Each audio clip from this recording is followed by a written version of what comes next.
Bismillahirrahmanirrahim. Sallallahu ala Muhammad.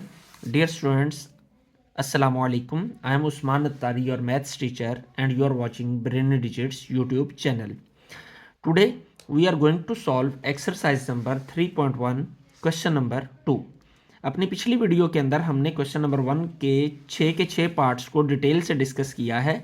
आप channel के ऊपर जाकर उसको देख सकते हैं। बहुत अच्छे से डिटेल में समझाने की कोशिश की गई है। तो बढ़ते हैं क्वेश्चन नंबर 2 की जानिब। इसको शुरू करने से पहले आपसे रिक्वेस्ट के वीडियो को लाइक कर दें, चैनल को सब्सक्राइब कर दें और अगर वीडियो पसंद आए तो इसे शेयर करना नहीं भूलना। Let's start. In an isosceles triangle, right angle triangle, the square of the hypotenuse is 98 centimeter.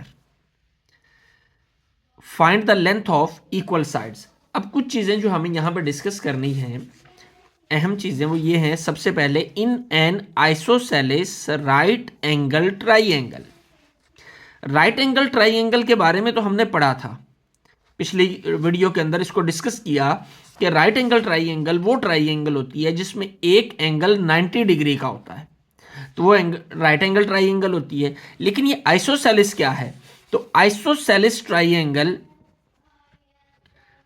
वो ट्राइंगल होती है जिसमें दो साइड्स आपस में इक्वल होती हैं। ऐसी ट्राइंगल जिसमें ये देखें, इस ट्राइंगल भी ये दोनों साइड्स आपस में इक्वल है, तो ये ट्राइंगल क्या है? ये आइसोसेलेस ट्राइंगल है।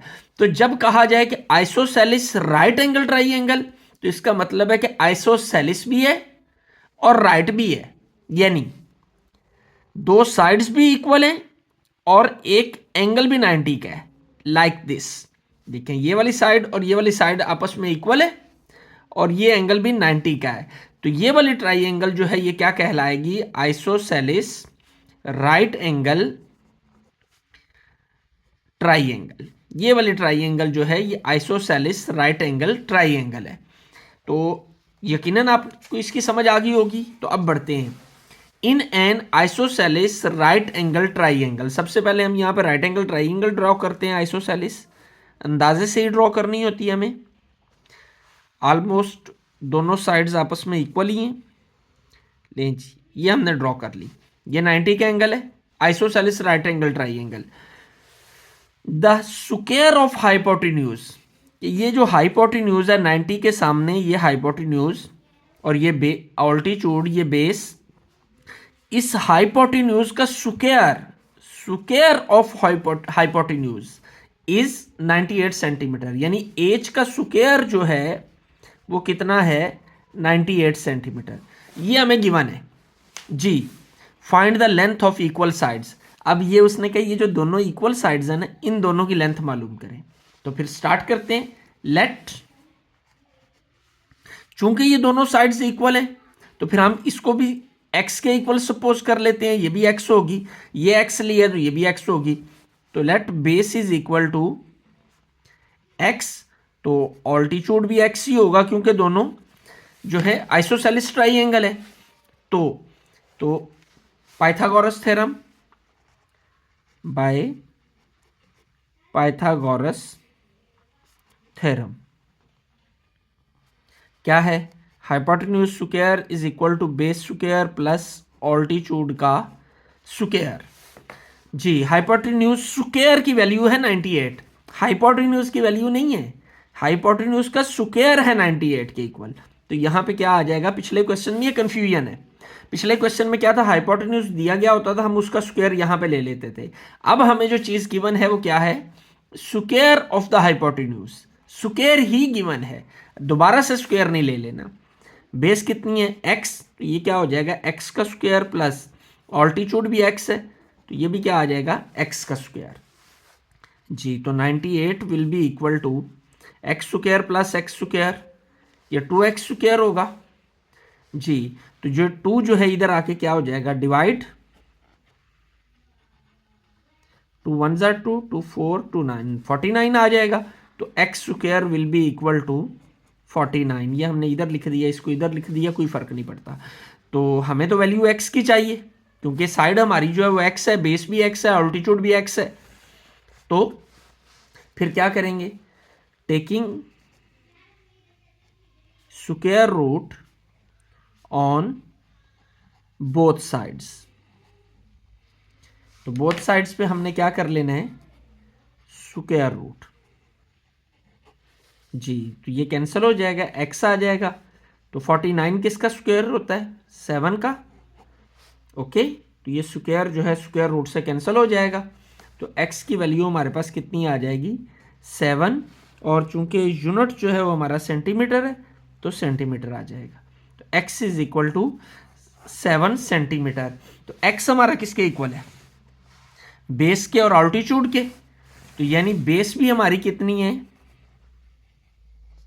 7 सेंटीमीटर, और ऑल्टीट्यूड भी किसके इक्वल है, 7 सेंटीमीटर के। यूं हमारा क्वेश्चन नंबर 2 भी सॉल्व हो गया। Question number 3, a ladder 10 metre long is made to rest against a wall. एक सीढ़ी है, लैडर का मतलब सीढ़ी होता है। एक 10 मीटर लंबी सीढ़ी is made to rest against a wall, वो एक दीवार के साथ लगी हुई है। यानी एक सीढ़ी है जिसकी लंबाई जो है वो 10 मीटर है, वो दीवार के साथ लगी हुई है। इसको पहले हम सीढ़ी बनाते हैं। सपोज ये हमारी दीवार है, डायग्राम साथ ड्रॉ करेंगे तो समझ में आएगा। इसके साथ ये सीढ़ी लगी हुई है। इस सीढ़ी की लंबाई जो है वो कहता है कितनी है, 10 मीटर सीढ़ी की लंबाई दी गई है। इट्स लोअर एंड, उसका कहना है उस सीढ़ी का नीचे वाला ये जो हिस्सा है, touches the ground at a distance of 6 metre from the wall, वो दीवार से 6 मीटर के फासले पर ग्राउंड को टच करता है। यानी ये दीवार का और इस सीढ़ी के नीचे वाले हिस्से का जो फासला है वो कितना है, वो 6 मीटर है। At what height above the ground, जमीन से ऊपर कितनी हाइट तक, the upper end of the ladder rest against a wall, सीढ़ी का ऊपर वाला हिस्सा दीवार के साथ लगा हुआ है। यानी ये फासला यहां से लेकर यहां तक, ये फासला हमने फाइंड करना है। इसको हम सपोज कर लेते हैं ये x है, तो x फाइंड करना है हमने। तो सिंपल सी बात है, ये हमारा 90 होगा। 90 के ऑपोजिट क्या होता है, हाइपोटेन्यूज। तो h इज इक्वल टू, या हाइपोटेन्यूज इज इक्वल टू कितना है, 10 मीटर। बेस कितनी है, 6 मीटर, और हाइट कितनी है, सॉरी ऑल्टीट्यूड,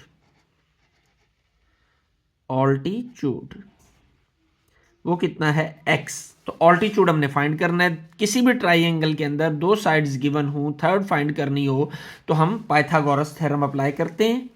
तो बाय पाइथागोरस थ्योरम,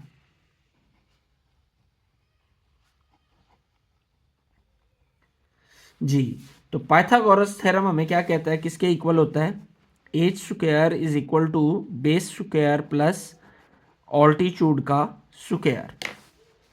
तो हाइपोटेन्यूज का स्क्वायर है, तो हाइपोटेन्यूज किसके इक्वल है, 10 के।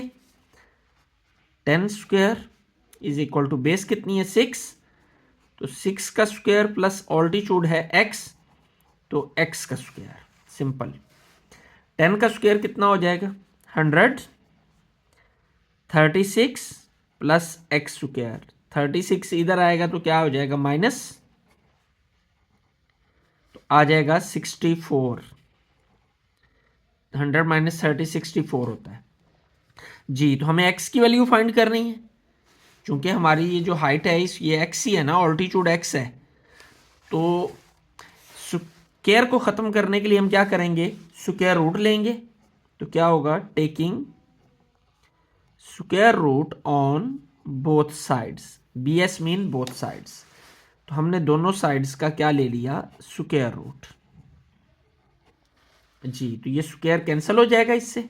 इसको हम लिख सकते हैं 8 का स्क्वायर, और ये स्क्वायर रूट वैसे का वैसे आ जाएगा, x स्क्वायर कैंसिल, तो क्या आ गया, 8 इज इक्वल टू x। तो इसको हम लिख सकते हैं x इज इक्वल टू 8, और यूनिट हमारा क्या है, मीटर है, तो 8 मीटर।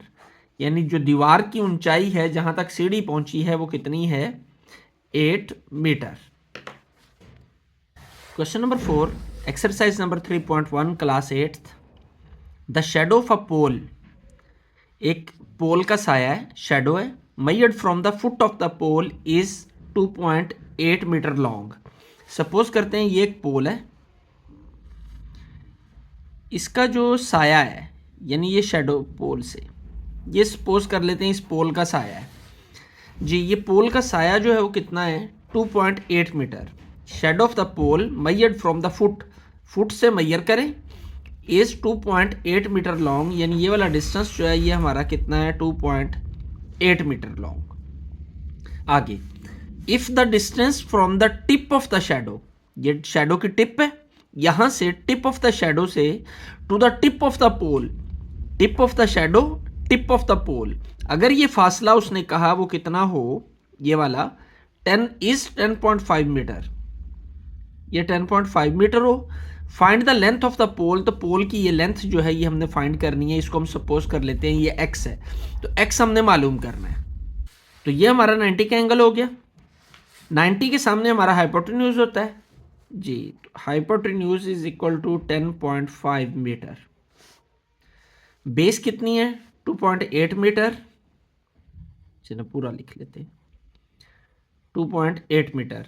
और ये क्या है ऑल्टीट्यूड, तो ऑल्टीट्यूड कितना आ गया, वो आ गया x, और यही ऑल्टीट्यूड हमने फाइंड करना है। तो क्या करेंगे by Pythagoras theorem,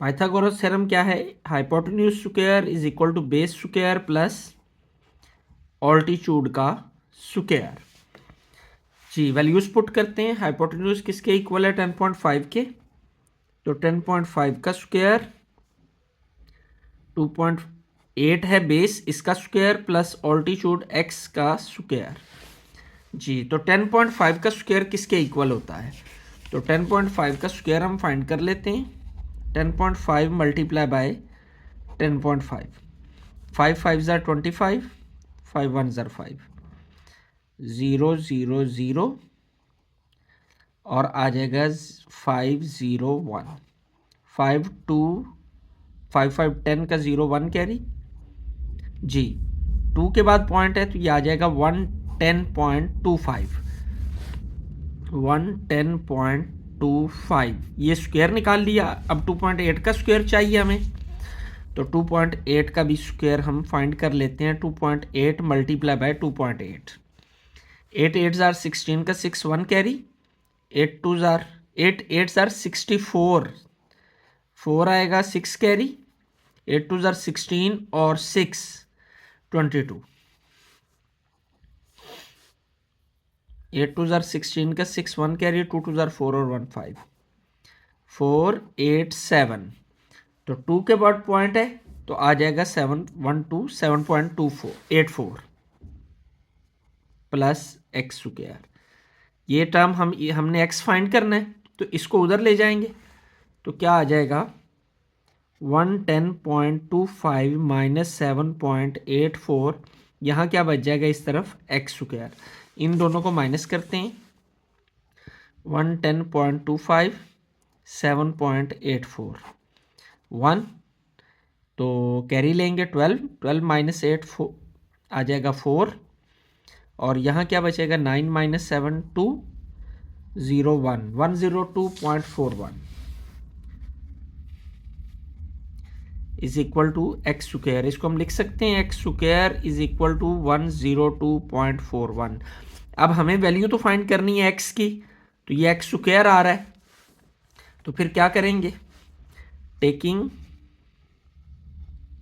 square root on both sides, दोनों तरफ स्क्वायर रूट ले लेंगे, एक्स स्क्वायर का स्क्वायर रूट और 102.41 का स्क्वायर रूट, ये कैंसिल हो जाएगा, एक्स आ जाएगा।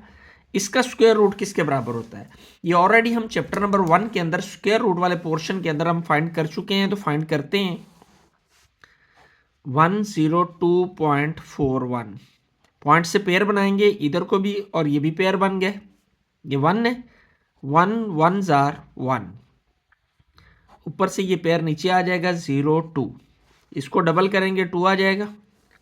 अब जो हमने इसके साथ अप्लाई करना है वही, अब फर्ज कर ले हम यहाँ पे 1 भी अगर लगाएं खाली, तो फिर भी ये इससे बड़ा हो जाता है। तो फिर यहाँ से ऊपर से ये पेयर नीचे आएगा 4 1। तो जब ये नीचे आएगा, दो टर्म्स इकट्ठी नीचे उतारी जाती हैं तो 0 लगाया जाता है, और आगे पॉइंट आ गया तो यहाँ पे पॉइंट आ जाएगा जी। तो अब ये किस पे जाएगा जी, तो ये तो जाएगा अब 1 पे, क्योंकि 241 है तो 201 201 04 जी। इसको डबल करेंगे तो क्या हो जाएगा 202, और आगे से हम क्या कर लेंगे, एक पेयर नीचे ले आएंगे। तो यहाँ पे हम जब 0 लगाते हैं, सॉरी 1, तो आएगा 2021, 10 - 1 9, और 9 - 2 7, 9 - 0 9 1। ऊपर से फिर पेयर आ जाएगा नीचे जी। इसको डबल करेंगे तो 2202, और 2 किस पे जाएगा, ये 2022। इसको चेक करते हैं हम, 2 9 18, 9 पे चेक करते हैं।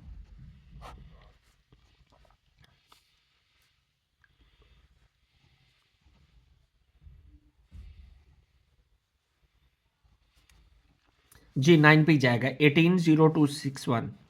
यहाँ भी 9 आ गया, यहाँ भी 9 आ गया, 182061। तो यहाँ तक काफ़ी है। पॉइंट के बाद हमारे 3 डिजिट आ गए, तो हमें 2 चाहिए, 2 लेने होते हैं। तो ये 1 है, इसके बाद थर्ड डिजिट 5 से बड़ा है, तो इसमें एक ऐड कर देंगे तो आ जाएगा 10.12, और यूनिट हमारा मीटर है। तो एक्स की वैल्यू निकल आई 10.12, और ये एक्स हमारा क्या है, पोल की लेंथ। तो नतीजतन लेंथ ऑफ पोल हमारी किसके इक्वल आई 10.12 मीटर। यूं हमारा क्वेश्चन नंबर 4 भी सॉल्व हो गया। Question number 5, if A B C are the lengths of the sides of a triangle A B C. एक ट्राइंगल ए बी सी है, उसके साइड्स जो हैं उनकी लेंथ क्या है, ए बी सी, ये हमें गिवन है। Then tell which of the following triangles are not right angle triangles. तो बताना है कि इनमें से कौन सी ट्राइंगल जो है वो राइट एंगल ट्राइंगल नहीं है। ये हमारे 3 पार्ट्स हैं, हमने बताना है कौन सी राइट है, ये लंबाइयाँ कौन सी ट्राइंगल की जो गिवन है ये राइट हैं और किसकी राइट नहीं है। Any of angle A, angle B, angle C में भी राइट एंगल, उसने कहा किसी में से कोई सा भी राइट हो सकता है। अब हमें ये भी नहीं पता कि 90 का एंगल कौन सा है। तो एक बात ज़हन नशीं रखनी है, राइट एंगल ट्राइंगल की लेंथ्स ढूंढने के लिए हमें पाइथागोरस थ्योरम को ही अप्लाई करना होता है। तो पाइथागोरस थ्योरम हमें क्या कहता है, hypotenuse square is equal to base square plus altitude का स्क्वायर। अगर तो ये लंबाइयां जो हैं इन लेंथ्स को सेटिस्फाई कर दें तो इसका मतलब है ये राइट एंगल ट्राइंगल है। अगर सेटिस्फाई ना करें तो राइट नहीं है। तो सिंपल सी बात है, इन तीनों पे अगर गौर करें तो सबसे बड़ी लंबाई कौन सी है, ये 5 है, ये 6 है, ये 7 है। 7 सबसे बड़ा है, तो हाइपोटेन्यूज हमेशा साइड्स में सबसे बड़ी साइड होती है। जो सबसे बड़ी साइड है ना वो हमने हाइपोटेन्यूज ले लेनी है। तो ये क्या हो जाएगा, फार्मूला यूं बन जाएगा C square is equal to B. इन दोनों में से कोई भी हम बेस ले सकते हैं, कोई सा भी हम आल्टीट्यूड ले सकते हैं। ए को हमने बेस ले लिया, बी को हमने ऑल्टीट्यूड ले लिया। सबसे बड़ी लेंथ जो है वो हमारी हाइपोटेन्यूज है। तो ये क्या हो जाएगा, c इज इक्वल टू 7, 7 का square, a is equal to 6 का स्क्वायर प्लस 5 का स्क्वायर। 49 इज इक्वल टू 6 का स्क्वायर 36 प्लस 5 का स्क्वायर 25। ये तो 49 ही आएगा। अब 36 और 25 ये हो जाता है 61। अब ये तो दोनों इक्वल ही नहीं है, दरमियान में इक्वल आ रहा है। तो यहाँ पे हम क्या करेंगे, एक लाइन लगा देंगे कि 49 डज नॉट इक्वल टू 61। जबकि पाइथागोरस हमें कहता है कि राइट एंगल ट्राइंगल वो ट्राइंगल होती है जिसमें हाइपोटेन्यूज का स्क्वायर इन दोनों के स्क्वायर के इक्वल होता है, लेकिन यहाँ पे तो इक्वल नहीं आ रहा। तो सो हम क्या लिखेंगे फिर, hence these lengths are not of right angle triangle।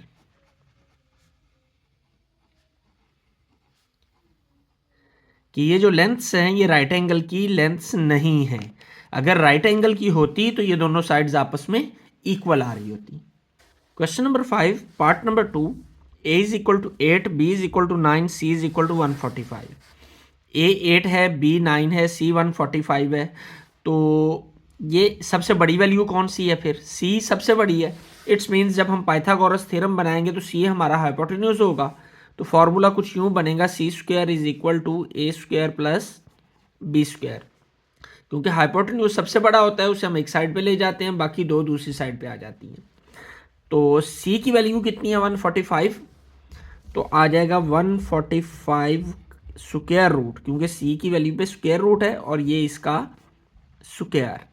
ए कितना है? 8, तो 8 का स्क्वायर प्लस बी कितना है? 9, तो आ जाएगा 9 का square.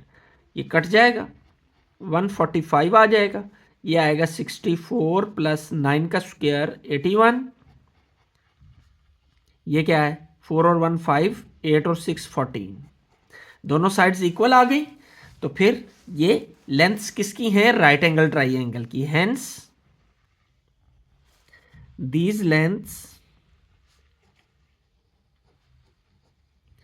Are of a right angle triangle. यो हमारा question number 2 part number 2 of question number 5 भी सॉल्व हो गया। Question number 5 part number 3 exercise 3.1। ये हमने बताना है कि ये साइड्स जो हैं ये राइट एंगल साइड्स की हैं, साइड्स के नहीं, राइट एंगल ट्राइंगल की साइड्स हैं या नहीं। तो सबसे बड़ी वैल्यू कौन सी है? 13। जो सबसे बड़ी होती है वो हमारा हाइपोटेन्यूज होता है। तो फॉर्मूला कुछ यूँ बनेगा, फिर सी हमारा हाइपोटेन्यूज हुआ तो क्या हो जाएगा? C square is equal to A square plus B square. क्योंकि पाइथागोरस थ्योरम हमारा यही है कि जो हाइपोटेन्यूज है उसका स्क्वायर बराबर होता है किसके? बाकी दोनों साइड्स के स्क्वायर के। तो सी की वैल्यू कितनी है? 13 आ जाएगा 13 स्क्वायर। ए कितना है? 12 प्लस बी की वैल्यू कितनी है? 5, तो 5 का स्क्वायर। 169 इज इक्वल टू 144 प्लस 5 का स्क्वायर 25। तो 169 इज इक्वल टू क्या आ जाएगा? 169। इनको प्लस करने से यही आ जाएगा। तो जब दोनों साइड्स इक्वल हो गई हैं तो it's means these are the lengths of a right angle triangle. Hence these are the lengths of a right angle triangle। जो हमारा क्वेश्चन नंबर 5 भी जो है वो कंप्लीट हो गया। यकीनन आपने इस वीडियो को पसंद किया होगा, क्वेश्चन को बहुत अच्छे से समझा होगा। तो वीडियो को इख्तिताम की तरफ लाते हुए आखिर में वही रिक्वेस्ट के चैनल को, वीडियो को लाइक करना, शेयर करना और चैनल को सब्सक्राइब करना नहीं भूलना और बेल आइकॉन का बटन लाजमी प्रेस करना है ताकि लेटेस्ट वीडियोस के जो नोटिफिकेशन है वो आप तक पहुंचते रहें। आपका एक लाइक, एक शेयर, एक सब्सक्राइब मेरे लिए बहुत अहमियत रखता है। इससे मेरी रीच बढ़ती है। तो मेरे चैनल को की रीच को बढ़ाने में मेरे मुआविन हूँ। लाइक करने पर टाइम नहीं लगता, सिंपल एक बटन प्रेस करना है। सब्सक्राइब भी सिंपल एक बटन प्रेस करके सब्सक्राइब हो जाना है, लेकिन उसका मुझे बहुत फ़ायदा होगा। अल्लाह आपका हामी नासिर हो। अस्सलाम वालेकुम।